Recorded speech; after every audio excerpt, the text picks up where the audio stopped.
arrived at the house just after dusk, when the sky still held a thin bruise of purple and the trees looked like they were leaning in to listen. The place had belonged to my great-aunt Miriam, a woman I barely remembered except for the way she used to stare at corners as if something waited there. I had not planned to inherit anything from her, much less a house perched on a cliff above a forest that locals refused to name. The key turned with a soft click, and the door opened on its own. I told myself it was the wind. I told myself many things that first night. The air inside was colder than it should have been. Not the kind of cold that comes from a draft, but the kind that feels aware of you. I stepped inside, and the floorboards groaned under my weight like something waking up. That was when I saw the cat. It sat at the end of the hallway, a black shape against the dimness, its eyes reflecting a pale shimmer that was not the color of the lamp I had just switched on. It did not move. It did not blink. It only watched me as if measuring something I could not name. I whispered a greeting, feeling foolish, but the cat tilted its head as though it understood. Then it turned and padded deeper into the house, glancing back once as if expecting me to follow. I did. The hallway stretched farther than it should have. I had seen the house from the outside. It was small, almost cramped, yet the corridor seemed to lengthen with every step, the shadows thickening like fog. The cat stopped at a door I did not remember passing earlier. Its tail flicked once impatient. Inside was a study. Dusty shelves, a desk covered in yellowed papers. A single window overlooking the forest, though I could have sworn the study should have faced the cliff. The cat leapt onto the desk and sat beside a leather-bound journal, its cover cracked and darkened with age. My name was written on it, not Miriam's handwriting, not anyone's handwriting I recognized. Just my name, written in ink that looked too fresh. I opened the journal with trembling fingers. The first page was blank. The second held a single sentence. You were expected. The cat let out a low sound, not quite a meow, not quite a growl. Something in between, something that made the hairs on my arms rise. I closed the journal and backed away. The room felt smaller now, the walls leaning inward. The cat's eyes followed me with a calmness that felt older than the house itself. When I stepped into the hallway again, the door slammed shut behind me. I spun around, heart pounding, but the cat was gone. Only the echo of the slam remained, vibrating through the floorboards like a warning. I should have left then. I should have run back to the car and driven until the house was nothing but a memory. Instead, I whispered into the empty hallway. Who expected me? The house answered with a soft creak, almost like a sigh, and somewhere deeper inside, something moved. I barely slept that first night. Every time I drifted close to sleep, the house made a sound that pulled me back. A soft creak, a faint tap, a whisper of movement in the walls. I told myself old houses settle, but this one did not settle. It shifted, like something turning over in its sleep. Just before dawn, I heard a sound at the bedroom door. A gentle scrape, like claws on wood. When I opened my eyes, the cat was sitting in the doorway, its silhouette framed by the dim hallway light. It stared at me with that same pale shimmer in its eyes, unblinking. I sat up slowly. The cat did not move. You should not be here, I whispered, though I was not sure if I meant the house or the room or my life in general. The cat flicked its tail once, then turned and padded down the hall. I followed, because some part of me already understood that ignoring it was not an option. The hallway looked different in the morning light, longer, narrower. The wallpaper seemed to ripple, as if something beneath it was breathing. I blinked hard, and the illusion faded, but the unease stayed. The cat led me to the kitchen. A single envelope lay on the table, though I had not seen it the night before. My name was written on it in the same ink as the journal. Inside was a short note. Do not open the cellar. No signature, no explanation. Just those 5 words. I looked down. The cat was watching me again, its ears angled back slightly, as if waiting for my reaction. I folded the note and slipped it into my pocket. I had not known there was a cellar. The cat turned and walked toward the back of the house. I followed it through a narrow corridor I could have sworn was not there yesterday. At the end of the corridor was a door, old wood, iron hinges, a handle worn smooth by countless hands. The cat sat beside it, tail curled neatly around its paws. This is the cellar, I said aloud, though I did not know how I knew. The cat's eyes narrowed and it let out a low rumbling sound that vibrated through the floorboards. I reached for the handle. The cat hissed, sharp and sudden, its fur rising like a black flame. I froze. The hiss echoed strangely, as if the walls hissed with it. The air grew colder. The handle felt warm under my fingers, almost pulsing. I stepped back. The cat relaxed instantly, sitting again with eerie calm. It blinked once, slowly, as if approving my choice. I turned away from the door, but something on the floor caught my eye, a faint line of dust disturbed by footprints. Not mine, bare feet, small, leading away from the cellar door and disappearing into the shadows of the corridor. I followed them until they faded into nothing. When I looked back, the cat was gone. The house felt heavier now, as if it had been holding its breath and finally exhaled. I stood alone in the corridor, the warning note burning in my pocket, the cellar door waiting behind me like a held-it-back heartbeat. I told myself I would not open it, but the house had other ideas, and somewhere beneath the floorboards something shifted in the dark. I spent the morning pretending the house was normal. I opened windows to let in the cold forest air. I made coffee that tasted faintly of metal. I walked from room to room trying to map the layout, but the corridors seemed to shift when I was not looking. A door I had opened minutes earlier now refused to budge. A window that faced the cliff suddenly overlooked the trees. The cat appeared only once, sitting on the stairs with its tail curled neatly around its paws. It watched me with that same unsettling patience, as if waiting for me to understand something I had not yet grasped. When I approached, it slipped between the railing posts and vanished into the shadows below. I followed. The basement stairs were narrow and steep, though I did not remember seeing them before. They led to a small landing with a single door, not the cellar door. This one was newer, painted white, with a brass knob that gleamed as if polished recently. I hesitated, but the cat's faint silhouette lingered at the bottom of the stairs, its eyes glowing softly. It did not hiss this time. It simply waited.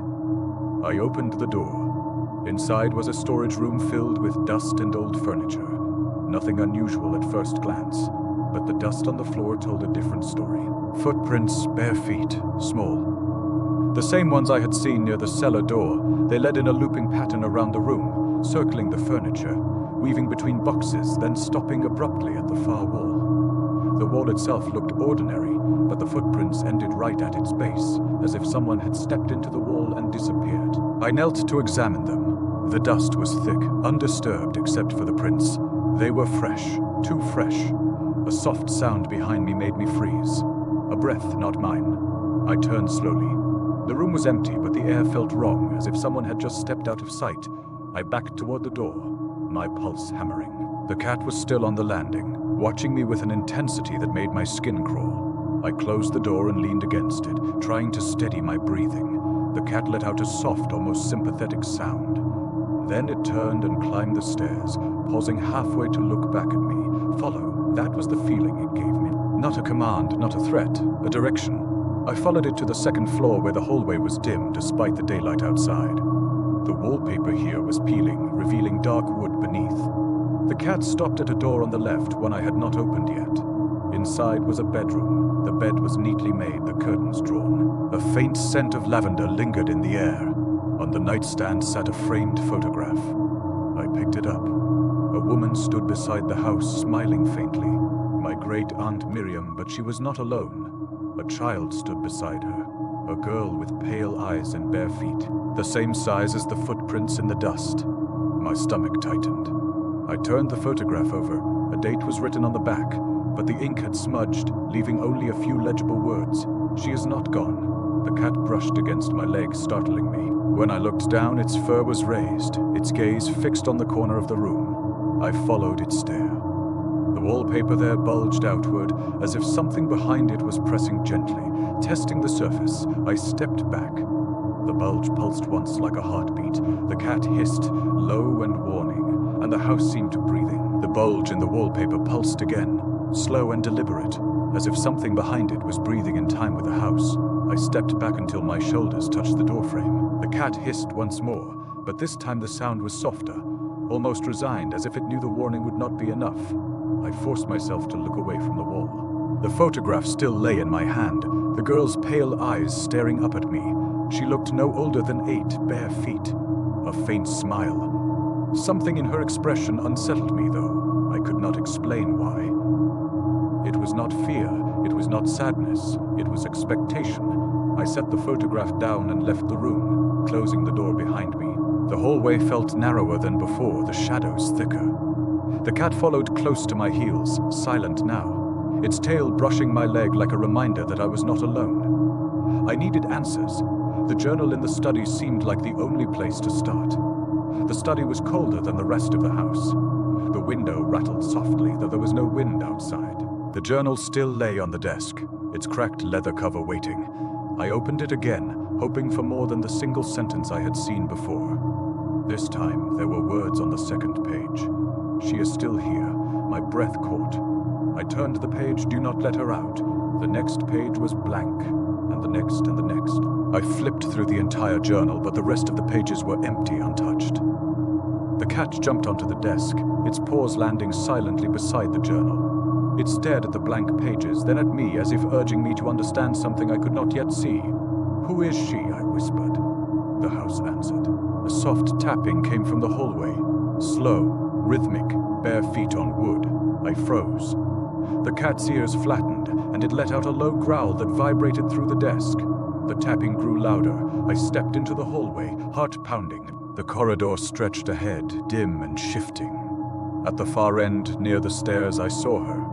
A small figure, bare feet, pale eyes. She stood perfectly still, her head tilted slightly, as if studying me. Her hair hung in tangled strands around her face.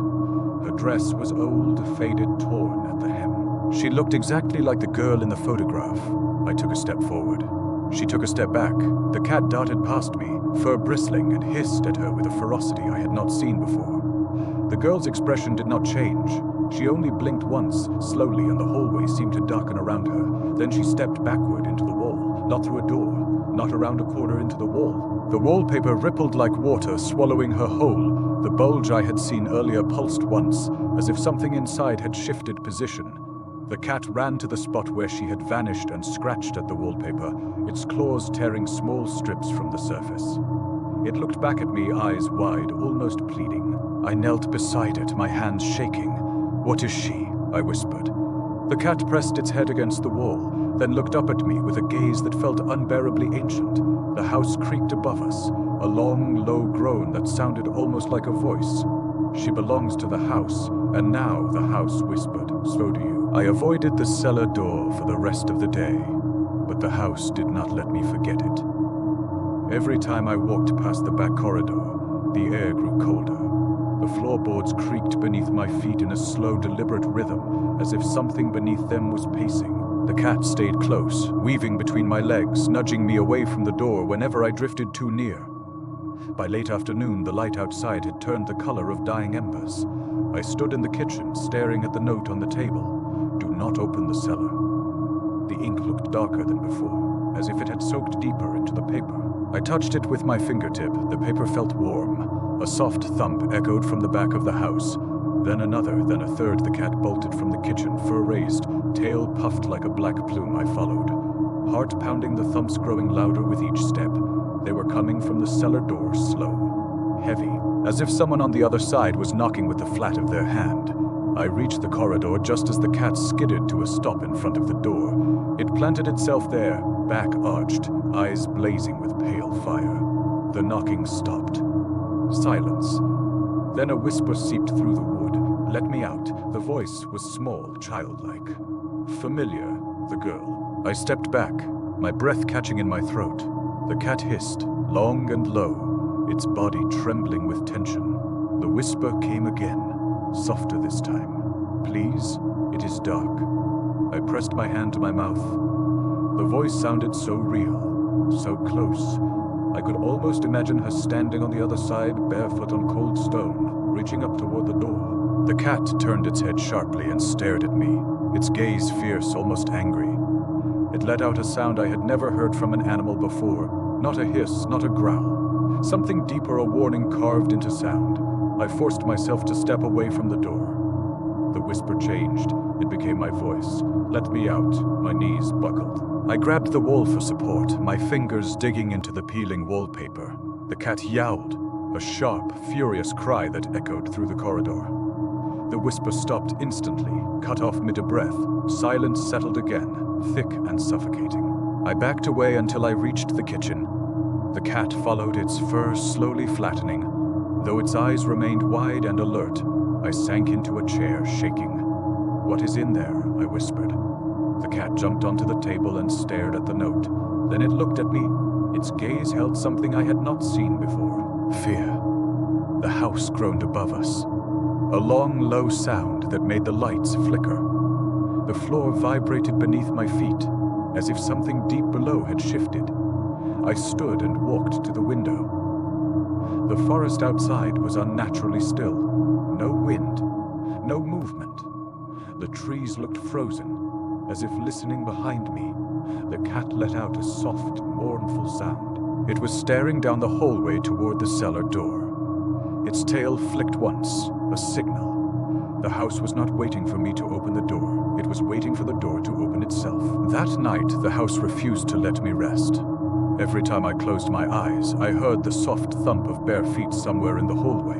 Sometimes close, sometimes distant.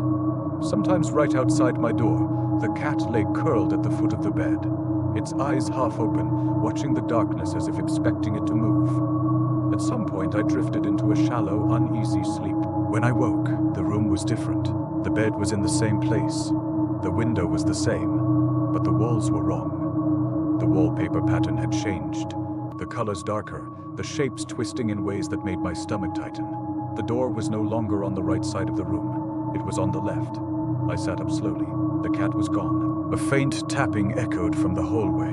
Bare feet, slow, measured. I stood and crossed the room, my hand trembling as I reached for the door. When I opened it, the hallway beyond was unfamiliar. Longer, narrower. The floorboards darker, as if stained by something old. The tapping stopped. I stepped into the hallway, and the door closed behind me with a soft click.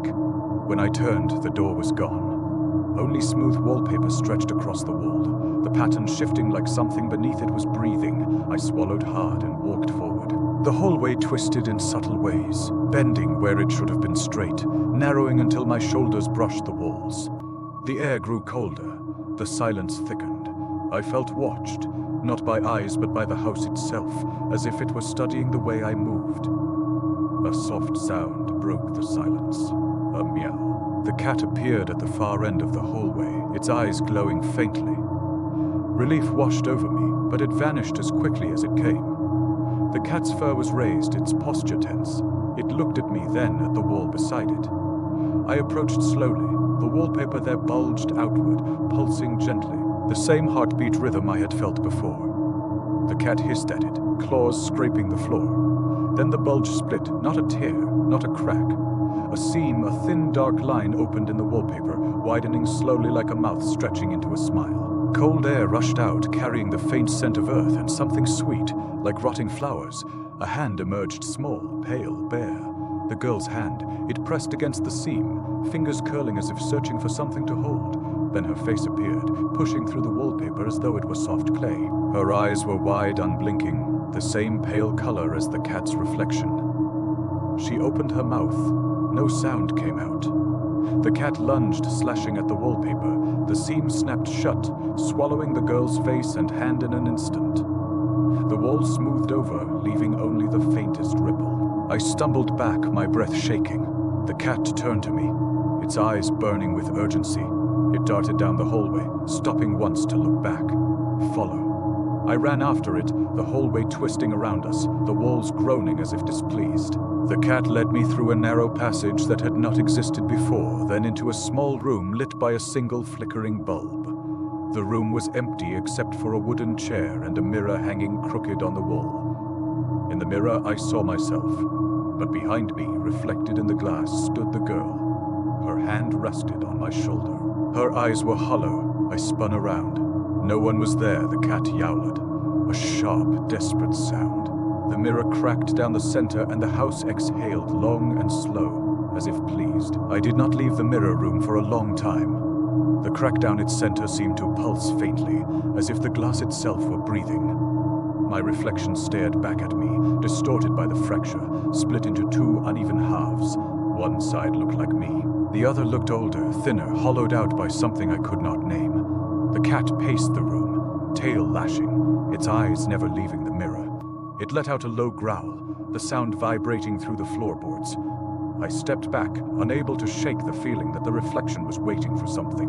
When I finally forced myself to leave, the hallway outside had changed again. The wallpaper was darker, the air colder. The house felt heavier, as if settling deeper into the earth.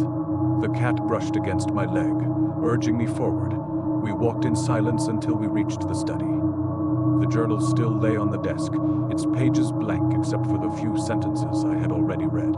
But something else caught my eye. Dust, a thin layer of it covered the floor, except for a series of footprints leading from the doorway to the far corner of the room. Bare feet, small, the girls, but there were more this time. Larger prints, adult-sized dozens of them, some overlapping, some circling the desk, some leading toward the walls and stopping abruptly, as if the people who made them had stepped into the wood and vanished. I knelt, my breath catching in my throat. The dust was thick, undisturbed except for the prints. They were old, very old, but the girls' prints were fresh. The cat hissed softly and padded toward the corner where the girl's trail ended. It scratched at the floor, sending up small clouds of dust.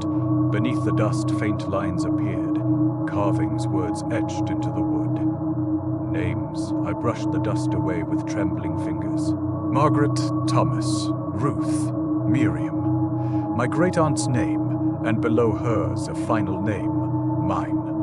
The letters were carved deep, the edges sharp, as if made recently. I stared at them, my heart pounding. The cat let out a soft, mournful sound and pressed its head against my hand. "What does this mean?" I whispered. The house answered. A low groan echoed through the walls, followed by a faint tapping. Bare feet, moving quickly now. Closer, the cat stiffened, its fur rising. The tapping grew louder, faster, as if someone were running through the hallway. I stood and backed away from the corner.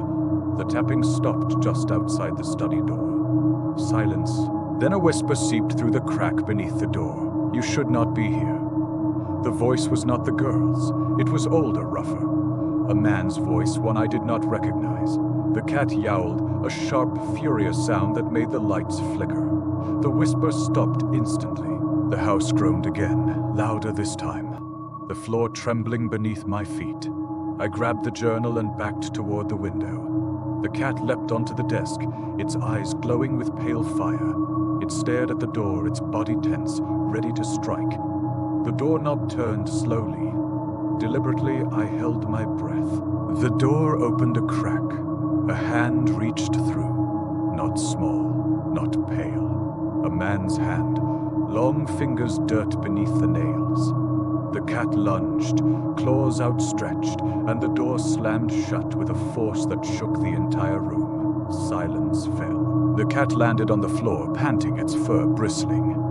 It looked at me with a gaze that held something new, urgency. The house creaked above us, a long, low sound that felt like a warning. The names in the dust were not a record. They were a list of those the house had taken. And I was next. The house grew restless after the door slammed shut. The walls creaked in long, shuddering waves, as if something inside them was stretching.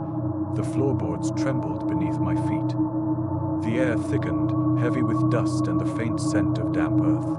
The cat paced the study, its tail lashing, its ears pinned flat against its skull. I clutched the journal to my chest, though its blank pages offered no comfort.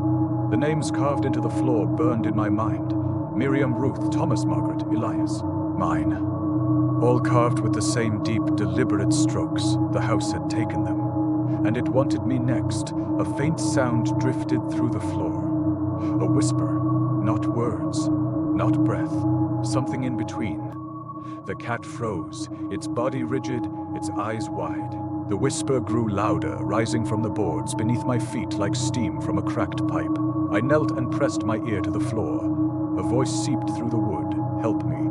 The girl, her voice was faint, muffled as if she were buried beneath the floorboards. I jerked back, my heart pounding. The cat hissed, circling me, trying to push me away from the spot. But the whisper came again, more desperate this time. "Please. I am still here. I swallowed hard and forced myself to speak. "Where are you?" Silence, then a soft tapping, bare feet. Directly beneath me, moving slowly, tracing a path across the underside of the floor. The tapping stopped at the far corner of the room. The cat bolted toward the corner, claws scraping the wood. It scratched at the floor, frantic, as if trying to uncover something buried beneath. I joined it, pulling aside a dusty rug. Beneath it was a small wooden hatch, almost invisible against the floorboards. A second door, not the cellar, something older. The whisper seeped through the cracks. "Open it." The cat leapt between me and the hatch, its fur bristling, its eyes blazing with pale fire. It let out a sound I had never heard before, a deep, resonant growl that vibrated through the room. The whisper stopped instantly, cut off mid-breath. The house groaned above us, a long, low sound that made the walls tremble. The floor beneath the hatch pulsed once. Like a heartbeat, I backed away, shaking. "What is down there?" I whispered. The cat turned to me, its gaze heavy with something that felt like sorrow. It pressed its head against my hand, then looked at the hatch again. Not a warning this time, a plea. "Do not open it." The lights flickered, the walls shuddered. A faint crack appeared along the ceiling, dust drifting down like ash. The house was changing again, shifting around us, tightening its grip. The whisper returned, softer now, coaxing. "You can save me." The cat hissed louder than before, its body trembling with effort. The whisper faltered, then faded into silence. I sank to the floor, my breath shaking. The cat curled beside me, its body warm against my leg. For the first time, I felt its fear as clearly as my own. The girl was not trapped beneath the floor. She was part of the house, and the house wanted me to join her. The house did not wait for nightfall to change again. By late afternoon, the walls had begun to shift, the wallpaper rippling like skin stretched too tight. The floorboards rose and fell in slow waves, as if something beneath them was breathing. The air tasted stale, thick with dust and the faint scent of damp earth. The cat stayed close, its fur raised, its eyes glowing with a pale, unnatural light. It moved with purpose now, no longer guiding me gently, but pushing me, herding me through the twisting corridors as if time were running out. We reached the second floor landing. The hallway stretched impossibly long, the doors on either side warped and crooked. At the far end stood the girl. She was clearer now, more solid. Her pale eyes fixed on me with an expression that was neither pleading nor threatening. Something worse, something patient. She lifted her hand and pointed at me. The house groaned, a deep, resonant sound that vibrated through the floor. The wallpaper bulged outward, seams splitting, revealing dark shapes, shifting beneath the surface. The girl took a step forward, her bare feet leaving faint prints on the wood. The cat hissed, stepping between us, its back arched, its tail puffed like a black flame. The girl tilted her head, studying it with a strange, almost curious expression. Then she spoke.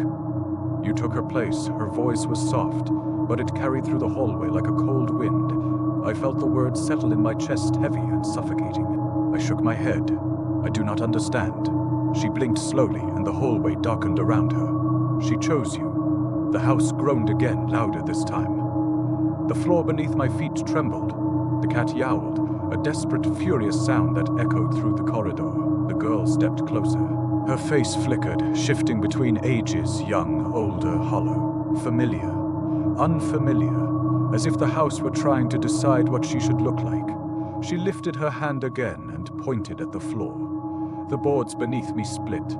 A thin crack opened, widening slowly, revealing darkness below. Cold air rushed upward, carrying whispers that sounded like dozens of voices speaking at once. Some pleading, some laughing, some calling my name. The cat lunged at me, knocking me backward, just as the crack widened into a gaping hole. I hit the floor hard. The air knocked from my lungs. The cat stood over me, growling, its eyes blazing with pale fire. The girl's expression changed. She looked disappointed. "The house remembers," she whispered. The walls shuddered. The floorboards twisted. The crack beneath me pulsed like a heartbeat. The voices grew louder, overlapping, merging into a single whisper. "Join us." The cat yowled again, louder than before, its voice cutting through the whispers like a blade. The girl flinched, her form flickering, her edges blurring as if the sound were tearing at her. The cat stepped toward her, its fur bristling, its eyes burning with a fierce, unnatural light. The girl backed away, her expression shifting from patience to fear. The house groaned, furious now, the walls trembling, the floor heaving beneath us. The cat turned to me. Its eyes met mine. A message passed between us, wordless but clear. Run! The hallway twisted violently. The doors slamming open and shut, the wallpaper tearing itself apart. The girl screamed, a sound that rattled the windows and made the lights explode in a shower of sparks. I scrambled to my feet. The cat bolted down the hallway. I followed. Behind us, the house roared. The house roared behind us as we ran. The walls twisted, the floor heaved, and the air filled with the sound of splintering wood and distant, echoing voices.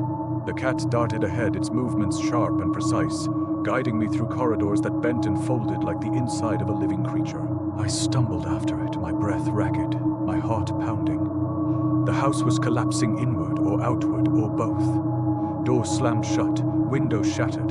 The wallpaper peeled away in long strips, revealing dark wood beneath that pulsed like muscle. The girl's scream echoed through the halls, high and furious, shaking dust from the ceiling. The cat hissed in response, its voice cutting through the chaos like a blade. The scream faltered, then rose again, louder, angrier. We reached the front hall, or what should have been the front hall. The space had stretched impossibly wide, the ceiling lost in darkness. The front door stood at the far end, warped and crooked, its frame bending like softened bone. The cat sprinted toward it, but I froze. The girl stood between us and the exit. Her form flickered, shifting between ages, her face blurring into a dozen versions of itself. Her eyes glowed with a pale, unnatural light.